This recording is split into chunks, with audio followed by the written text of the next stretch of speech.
Hello student, I am Dr. Saraswati Agrawal, Associate Professor in Chemistry, JDV Government Girls College, Kota. Students, आज हम alcohols के बारे में पढ़ेंगे। एल्कोहल्स ऑर्गेनिक कंपाउंड्स होते हैं। ऑर्गेनिक कंपाउंड्स जो हैं वो सभी मॉलिक्यूल से मिलकर बने होते हैं और मॉलिक्यूल्स छोटे छोटे एटम्स से मिलकर बने होते हैं। इन परमाणुओं में आपस में एक बंध होता है जिसके द्वारा वो बंधे हुए रहते हैं। जब कोई भी कंपाउंड कार्बन और हाइड्रोजन से मिलकर बना होता है तो उनको हम हाइड्रोकार्बन्स कहते हैं। अब इसमें कोई भी क्रियात्मक समूह आ जाता है तो वो एक अलग वर्ग के कंपाउंड्स बन जाते हैं। तो बच्चों, एल्कोहल्स में जो है OH क्रियात्मक समूह, जिसे हाइड्रोक्सी क्रियात्मक समूह कहते हैं, वो पाया जाता है। कोई भी हाइड्रोकार्बन अणु में जब एक या अधिक हाइड्रोजन परमाणु यदि हाइड्रोक्सी OH समूह के द्वारा स्थापित हो जाता है तो बने हुए कंपाउंड्स को हम एल्कोहल्स कहते हैं। अब इन एल्कोहल्स का क्लासिफिकेशन और नोमेनक्लेचर जो है उस OH समूह की संख्या और उनकी नेचर के आधार पर किया जाता है।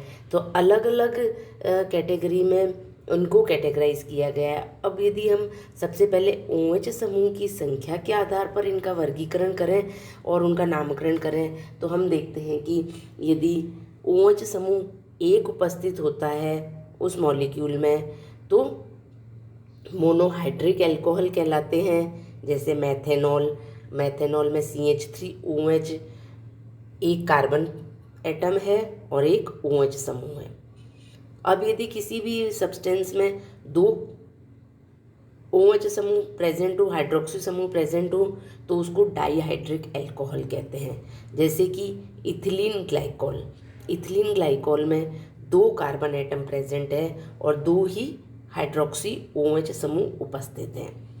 इसी तरीके से ट्राईहाइड्रिक एल्कोहल्स में 3 OH समूह उपस्थित हैं। जैसे कि ग्लिसरॉल में 3 कार्बन एटम की एक चेन है और 3 कार्बन एटम की चेन के साथ में 3 OH हाइड्रोक्सी समूह उपस्थित है। अब यदि हम देखते हैं कि 3 से भी अधिक OH समूह उपस्थित हों तो उनको पॉलीहाइड्रिक एल्कोहल्स की कैटेगरी में कैटेगराइज करते हैं। जैसे कि मैनिटॉल, इनमें 6 हाइड्रोक्सी समूह उपस्थित होते हैं।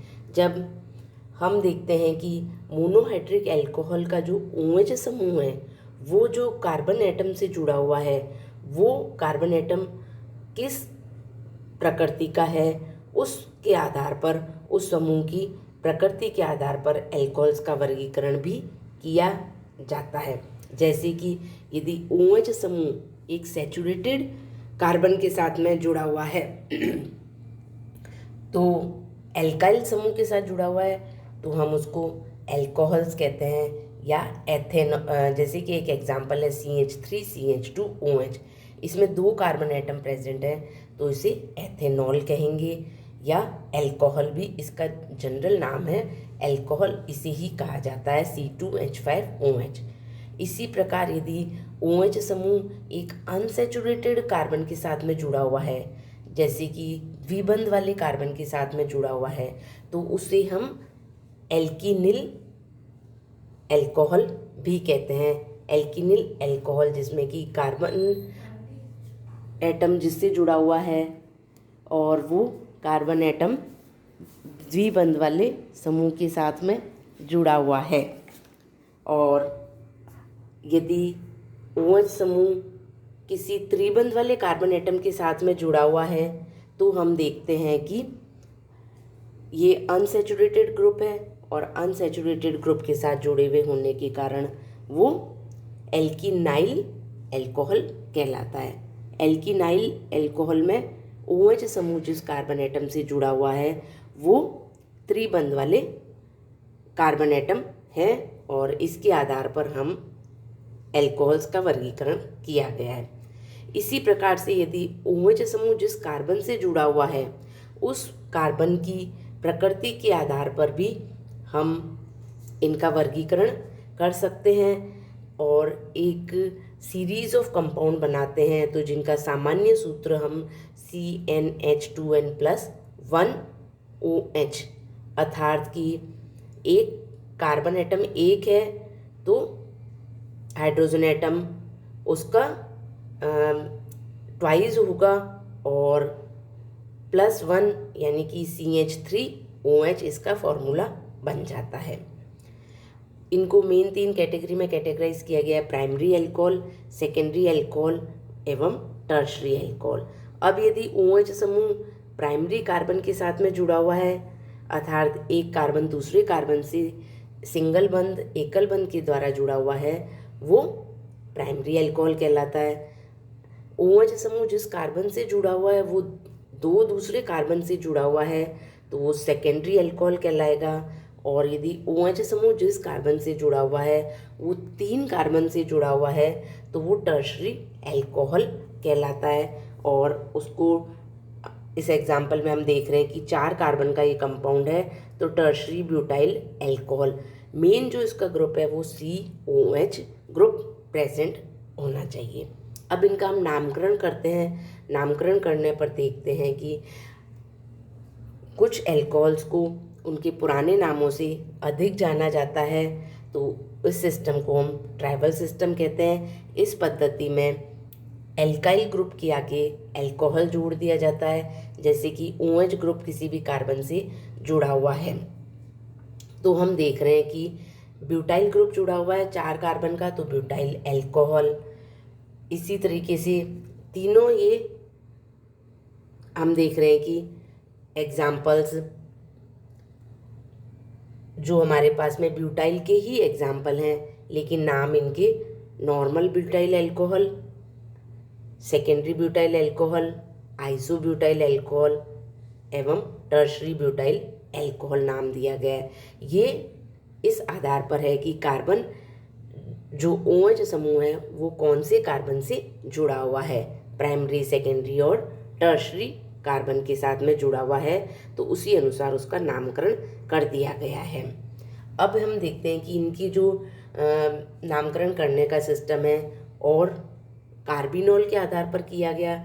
इसमें मिथाइल अल्कोहल को कार्बिनॉल कहा गया। मिथाइल अल्कोहल यानी कि CH3OH, उसको मिथाइल अल्कोहल कहा गया, उसे कार्बिनॉल कहते हैं। तो जितने भी कंपाउंड्स होंगे जिसमें उस मिथाइल अल्कोहल का हाइड्रोजन एल्काइल ग्रुप से रिप्लेस होगा तो वो उसका एक मिथाइल ग्रुप से रिप्लेस होगा तो मिथाइल कार्बिनॉल, इथाइल ग्रुप से रिप्लेस होगा तो इथाइल कार्बिनॉल, 2 इथाइल ग्रुप से रिप्लेस होगा तो डाई मिथाइल कार्बिनॉल, इसी प्रकार ट्राई मिथाइल कार्बिनॉल, जो कि हमारा टर्शरी अल्कोहल है। अलग अलग नामकरण, तो जब नंबर ऑफ कंपाउंड्स अधिक हो गए तो उनके नामकरण के लिए IUPAC नोमेनक्लेचर सिस्टम आया, जो कि सभी जगह सर्वमान्य है। इस के जो नियम है वो नामकरण के नियम सभी कंपाउंड्स में लागू होते हैं। हम इस कंपाउंड्स को IUPAC सिस्टम हमने पहले ही पढ़ चुके हैं। उसमें देखते हैं कि कोई भी कंपाउंड में सबसे लंबी कार्बन की चेन का चयन करते हैं, फिर उसके बाद OH समूह सबसे जो कार्बन एटम को हम सबसे कम नंबर देते हैं और उस श्रृंखला में OH समूह आना चाहिए, और सबसे कम नंबर जो दिया जाता है नाम के प्रारंभ में हम उसे एल्काइल सब्स्टिट्यूएंट का नाम लिखते हैं और उसका नंबर लिखते हैं। फिर मेन जो चेन है उसमें कार्बन परमाणु का नाम रूट नाम हो जाता है, और यदि वो सैचुरेटेड कंपाउंड है तो एल्केन बोलते हैं, और यदि एल आ जाएगा और एल्केन की जगह OH समूह उपस्थित है तो OL यानी कि एल्केनॉल। और इस एग्जाम्पल के द्वारा हम समझ सकते हैं कि इसमें हमने जो लॉन्गेस्ट चेन ली है 3 कार्बन की चेन आ रही है, और जब नंबरिंग करते हैं तो देखते हैं कि पहले हम प्रतिस्थापी का नाम लिखते हैं 2 मिथाइल प्रोपेन 2 ऑल, या इसको हम प्रोपेनॉल को सरलता से के लिए टू प्रोपेनॉल या प्रोपेन टू ऑल भी कहा जाता है। 5 कार्बन परमाणुओं तक के सामान्य और आईयूपीएसी नाम का हम एग्जाम्पल इस टेबल के द्वारा देख रहे हैं। इसमें एक कार्बन एटम प्रेजेंट है तो मिथाइल, इसका नाम मिथाइल एल्कोहल है, लेकिन आईयूपीएसी नाम के अनुसार हमारे मेथेनॉल। 2 कार्बन एटम प्रेजेंट है एथेनॉल। 3 कार्बन एटम प्रेजेंट है तो प्रोपेनॉल। इसके साथ में हमने इसमें नंबरिंग दी है कि OH समूह पहले कार्बन पर जुड़ा हुआ है, और दूसरे एग्जाम्पल में प्रोपेनॉल ही है लेकिन वो 2 प्रोपेनॉल कहलाता है। हाँ, तो हम बच्चों देख रहे हैं कि जब number of carbon atom present बढ़ते जाते हैं और OH समूह की स्थिति बदलती जाती है, तो उसके अनुसार इस एग्जाम्पल में हम देख रहे हैं कि 1 ब्यूटेनॉल, और वही ब्यूटेनॉल का ही एग्जाम्पल है लेकिन वो 2 ब्यूटेनॉल, एवं तीसरे एग्जाम्पल में हम देख रहे हैं कि 2 मिथाइल 2 प्रोपेनॉल इसका नाम हो गया है आईयूपीएसी नामकरण के अनुसार, और वो सभी जगह सर्वमान्य है। जैसे 5 कार्बन एटम प्रेजेंट है, इसमें 5 कार्बन एटम के साथ में सभी एल्कोहल्स हैं, लेकिन आईयूपीएसी नामकरण के अनुसार इसमें पहले वाले एग्जाम्पल में 1 पेंटेनॉल आ जाएगा, दूसरे में 2 पेंटेनॉल, फिर तीसरे में पोजीशन तीसरे पर चली गई OH की तो 3 पेंटेनॉल। फिर अब हम देख रहे हैं कि इसमें 3 मिथाइल 1 ब्यूटेनॉल। नंबरिंग हमने इस हिसाब से की है कि OH समूह वाले कार्बन को सबसे कम नंबर मिले। उसी प्रकार से 2 मिथाइल 1 ब्यूटेनॉल और 2 मिथाइल, अब हम इसमें एग्जाम्पल में देख रहे हैं कि हमारे पास में 2 मिथाइल 2 ब्यूटेनॉल, इसमें OH समूह दूसरे कार्बन से जुड़ा हुआ है।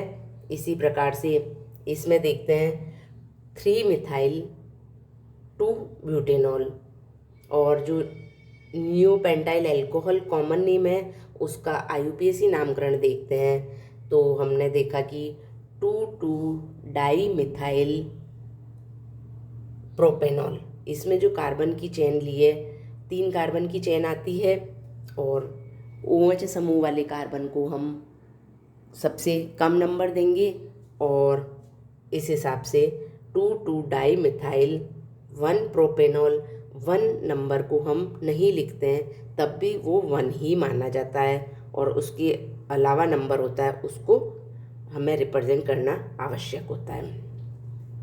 इस हिसाब से हम देखते हैं, जब इनके एग्जाम्पल हमने ऊपर वाले टेबल में देखा कि एग्जाम्पल इनमें ये एक सिमिलरिटी प्रदर्शित हो रही है। क्या चीज़ हो रही है कि इनमें इन सारे ही अल्कोहल्स में मॉलिक्यूलर फार्मूला सेम है लेकिन उनका स्ट्रक्चरल फार्मूला अलग है। ये फिनोमेना कहलाता है समावयवता। समावयवता स्टूडेंट्स क्या है? जब मॉलिक्यूलर फार्मूला सेम हो लेकिन उनका स्ट्रक्चरल फार्मूला अलग हो तो वो कंपाउंड्स आइसोमर्स कहलाते हैं, समावयवी कहलाते हैं, और ये पूरा फिनोमेना समावयवता कहलाता है। अल्कोहल्स 4 प्रकार की समावयवता प्रदर्शित करते हैं: स्थिति समावयवता, श्रृंखला समावयवता, प्रकाशिक समावयवता एवं क्रियात्मक समूह समावयवता, जो कि हमने पहले ही फर्स्ट ईयर में पढ़ चुके हैं। फिर भी हम इस अल्कोहल्स में बता दें कि जब OH समूह की स्थिति भिन्न भिन्न हो तो वो स्थिति समावयवी कहलाएंगे, जैसे 1 प्रोपेनॉल 2 प्रोपेनॉल और 3 पेंटेनॉल एवं 2 पेंटेनॉल। श्रृंखला समावयवता, इसमें कार्बन एटम की चेन अलग अलग होती है, तो जैसे 1 ब्यूटेनॉल व 3 मिथाइल 1 प्रोपेनॉल या आइसोब्यूटाइल अल्कोहल, ये श्रृंखला समावयवी हैं। प्रकाशिक समावयवता, जिन अल्कोहल्स में एसिमेट्रिक कार्बन एटम प्रेजेंट होता है वो ऑप्टिकली एक्टिव होते हैं और वो 2 प्रकार के आइसोमर्स बनाते हैं जिनको कि प्रकाशिक समावयवी कहते हैं, और वो एक दूसरे के मिरर इमेज होते हैं। जैसे 2 ब्यूटेनॉल 2-ब्यूटेनॉल, इनका मॉलिक्यूलर फार्मूला सेम है एवं इनका स्ट्रक्चरल फार्मूला भी सेम है, लेकिन क्या डिफरेंस है? इनमें डिफरेंस है अरेंजमेंट ऑफ एटम और group of atom in 3 dimensional space is different. इसमें 3 डायमेंशनल स्पेस में इन दोनों का स्ट्रक्चर डिफरेंट आता है, तो वो प्रकाशिक समावयवी हैं। इसी प्रकार से क्रियात्मक समूह समावयवता, यदि मॉलिक्यूलर फार्मूला सेम है लेकिन उनमें क्रियात्मक समूह भिन्न भिन्न होता है, तो वो क्रियात्मक समूह समावयवी कहलाते हैं। एल्कोहल्स ईथर के साथ में समावयवता प्रदर्शित करते हैं। तो ये तो बच्चों एल्कोहल्स का जनरल डिस्क्रिप्शन था। अब हम 1 बाय 1 एल्कोहल्स की बनाने की विधि एवं गुणों का विवेचन करेंगे, जो कि अगले लेक्चर में